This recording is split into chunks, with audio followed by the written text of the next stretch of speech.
Hello everyone, my name is Rajvir and I'm gonna present a small presentation on communicating sequential process.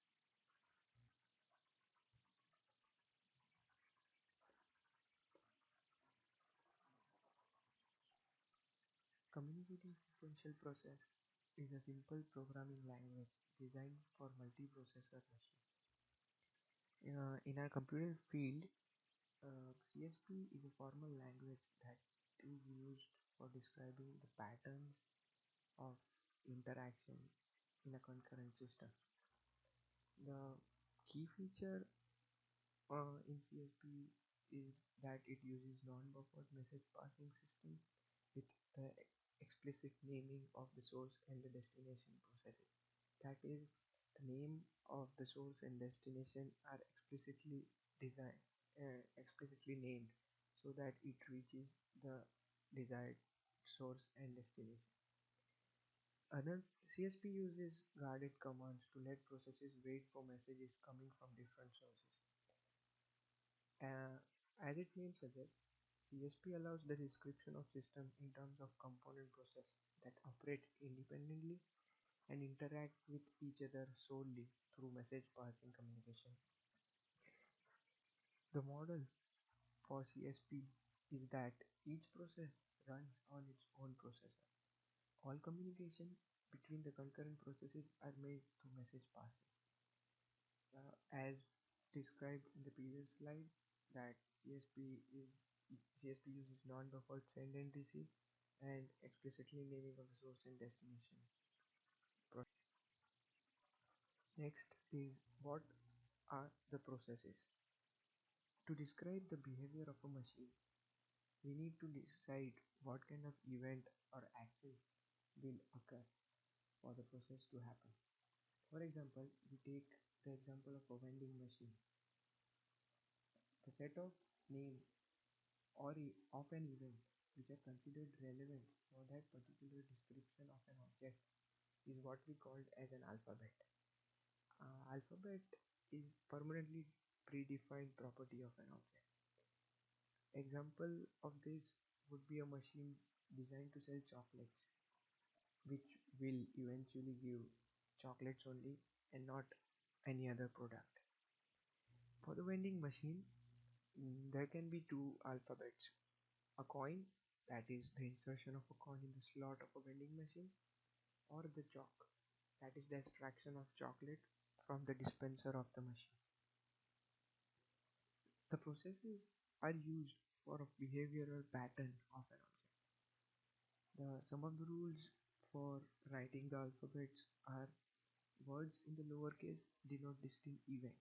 For example, the coin, the chalk are particular events, and words that are used in the uppercase denote the specific processes, like VMS, that is a simple vending machine, and VMC, that we give it for a complex vending machine. The For a VMS, that is a simple vending machine, the alphabets for for a particular process P can be denoted as VMS, that is the coin or the chalk. For a complex vending machine, we can we can use different events like insertion of one penny, insertion of two pennies, extracting a large chocolate, extracting a small chocolate, or giving out a change for that is one penny. The process with alphabet A, which never actually emerges in any of the event, we used we use a stop to stop the process. Objects with different alphabets are distinguished, even if they never do anything. So the stop VMS might give out a chocolate, whereas stop VMS would never give out a chocolate or anything else that is there. So to denote an event, we write it as let X be an event and let P be the process. Then X arrow P, it is pronounced that X then P.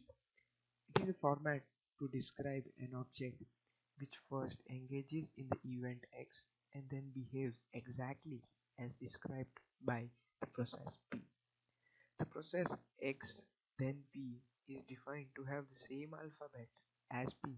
So this notation can be used with a alphabet alpha, which can be described as alpha x then P is equal to alpha P. The example could be a vending machine which consumes one coin before breaking, so it can be written as coin then stop that vending. The events that are described in the previous slide, now we see what syntactically we can do so that it is not incorrect. For like example is like there are two processes P and Q. So we cannot write it as P then Q. It is syntactically incorrect to write it in such a way. So to write it correctly, we need to write it as P arrow Q then stop, so that the processes are correct without any error. Other CSP notation that we'll look in this slide is recursion. The prefix notation that we described in the previous two slides were used to describe the behavior of a process that would eventually stop. But it would be a tedious job to write all the behavior of a vending machine, repeated behaviors. So we need a method where the repeated behaviors can be written in a shorter notation or a shorter way, so that the so that it is easy for both the user and the machine to get the task done. So for example, we can take an example of a clock which which has one event that it ticks. So we can write it as clock is equal to tick, then it can we can say that tick then clock. So in order to in order for the clock to tick, the whole process can be used in a recursion way, like here clock is equal to tick then clock. So this clock can be further recurred at tick then clock, tick then clock. So this process keeps on repeating and we don't need to write the piece of code again and again.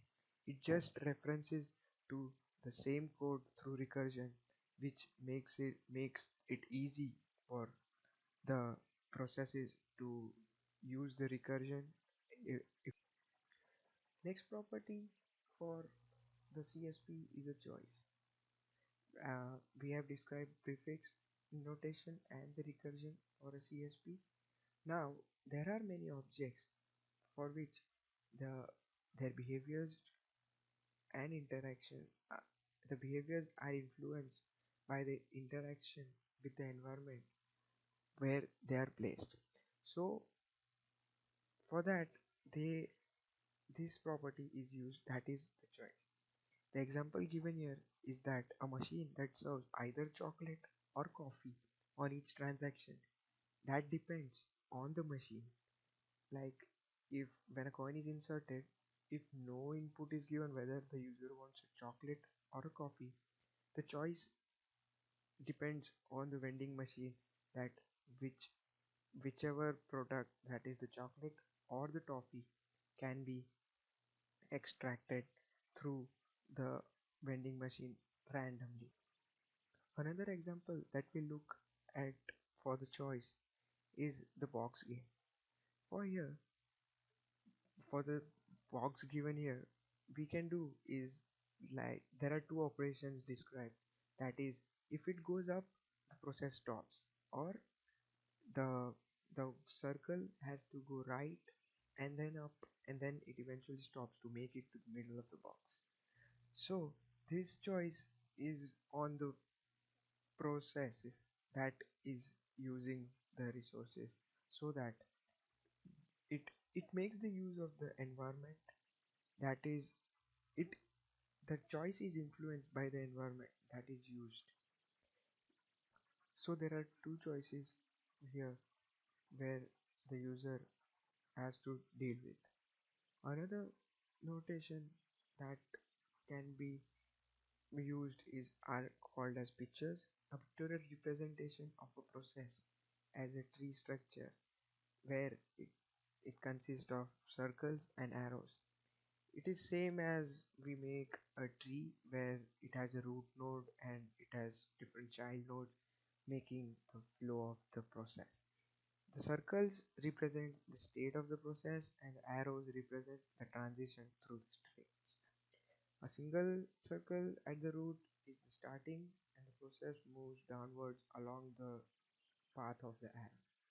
For example, here there are three processes like if this this is the root node. Now starting from the root node, when a user inserts a coin, he has two choices, either a chocolate or a toffee. If he chooses chocolate, he needs to insert another coin. If he chooses toffee, then he needs to insert another coin so that he can get another he gets another option of a chocolate and a toffee. So this process continues as the flow of the process is made. In these examples, every branch of a tree ends in a stop and it is represented as a circle with no arrow. So when it reaches to a state after which no arrow is further shown, so it means that the process stops there. But there is a problem with this pictorial representation. The problem is that it cannot illustrate process in in a very large or infinite number of states. Example is this figure shown.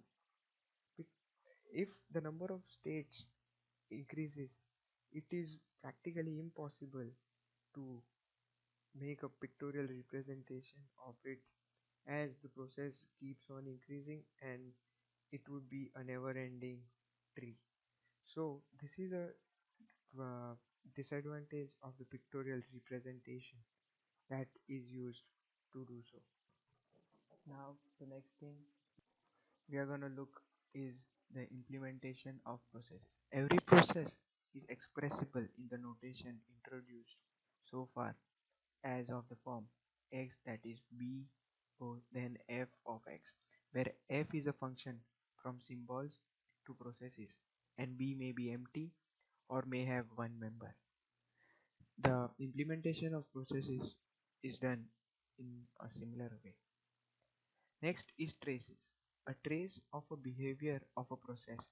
It is a finite sequence of symbols recording the events in which the process has engaged up to some moment in time. A trace will be denoted as a sequence of symbols separated by commas and enclosed in angular brackets. For example, angular brackets x comma y consist of two events x followed by y.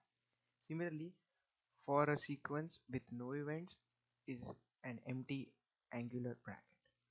The trace of the simple vending machine at the moment it has completed service of its first two customers can be written as coin chalk because two customers have used it to get a chocolate.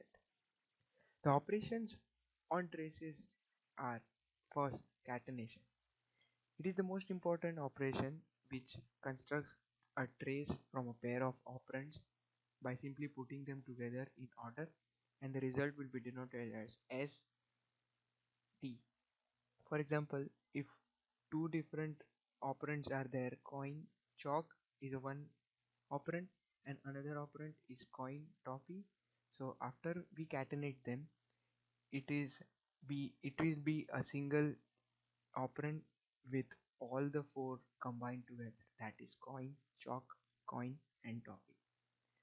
The next operation is the restriction. It denotes the trace when restricted to symbol in the set A.